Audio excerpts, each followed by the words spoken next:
होशे भविष्यवक्ता की पुस्तक अध्याय 7।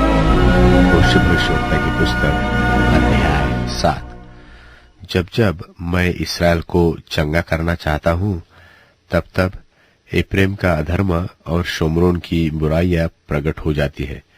वे छल से काम करते हैं।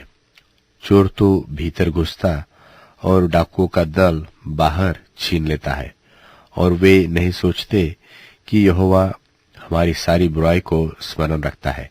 इसलिए अब वे अपने कामों के जाल में फंसेंगे, क्योंकि उनके कार्य मेरी दृष्टि में बने हैं। वे राजा को बुराई करने से और अपने हाकिमों को झूठ बोलने से आनंदित करते हैं। वे सब के सब व्यभिचारी हैं।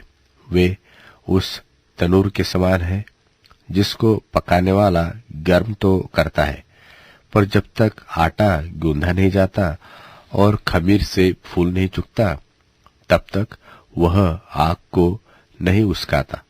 हमारे राजा के जन्मदिन में हाकिम दाख मधु पीकर चूर हुए। उसने ठट्टा करने वालों से अपना हाथ मिलाया। जब तक वे हाथ लगाए बैठे रहते हैं, तब तक वे अपना मन तनूर की नाई तैयार किए रहते हैं। उनका पकाने वाला रात भर सोता रहता है। वह भोर को तनूर की धधकती लौ से लाल हो जाता है। वे सब के सब तनूर की नाई धधकते और अपने नाइयों को भस्म करते हैं। उनके सब राजा मारे गए हैं। उनमें से कोई नहीं है जो मेरी दुहाई देता हो। एप्रेम देश देश के लोग से मिला जुला रहता है। एप्रेम ऐसी चपाती ठहरा है जो उल्टी न गई हो। परदेशियों ने उसका बल तोड़ डाला, परंतु वह इसे नहीं जानता, और उसके सिर में कहीं कहीं पक्के बाल हैं, परंतु वह इसे भी नहीं जानता। और इस्राएल का गर्व उसके सामने ही साक्षी देता है, यहाँ तक कि वे इन सब बातों के रहते न तो अपने परमेश्वर यहोवा की ओर फिरे और न उसको ढूंढा है। एप्रेम भोली पंडुकी के समान हो गया है, जिसको कुछ बुद्धि नहीं। वे मिस्रियों की दुहाई देते, वे अश्शूर को चले जाते हैं।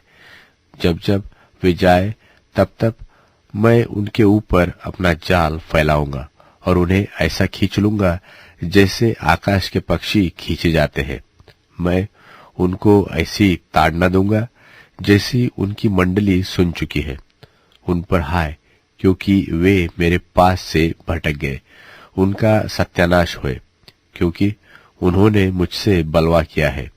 मैं तो उन्हें छुड़ाता आया, परंतु वे मुझसे झूठ बोलते आए हैं। वे मन से मेरी दोहाई नहीं देते, परंतु अपने बिछौने पर पड़े हुए हाय हाय करते हैं। वे अन्न और नए दाख मधु पाने के लिए भीड़ लगाते हैं और मुझसे बलवा करते हैं। मैं तो उनको शिक्षा देता और उनकी भुजाओं को बलवंत करता आया हूँ, परंतु वे मेरे विरुद्ध बुरी कल्पना करते आए हैं।